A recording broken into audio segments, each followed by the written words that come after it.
Good evening Umar. अस्सलाम वालेकुम। वालेकुम अस्सलाम। मेरा नाम जोया है। Have a nice evening. तुम्हारे पास वो क्या है जो मेरे पास नहीं है? उसने कहा वो तुमसे मोहब्बत करता है। कभी हमें तस्वीर का दूसरा रूप भी देखना चाहिए। हर चीज जैसे दिखाई देती है वैसी नहीं होती। मैं तुमसे मोहब्बत करता हूँ।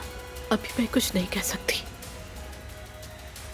हम साथ जिएंगे और साथ मरेंगे। तुमने फिर से डायपर गंदा कर दिया। अम्मी मैं देख लेता हूँ। आप जवेरिया को ले लें, मैं बदल देती हूँ। हमने अब्दुल्ला की खतना करवा दी है। क्या? नायला पीछे पड़ी हुई थी, क्या करता? दुआ को पता है? हाँ। यानी मेरे अलावा सबको पता है। अब्दुल्ला साहब, कुछ तो गड़बड़ है, ये मुझसे कुछ छुपा रहे हैं।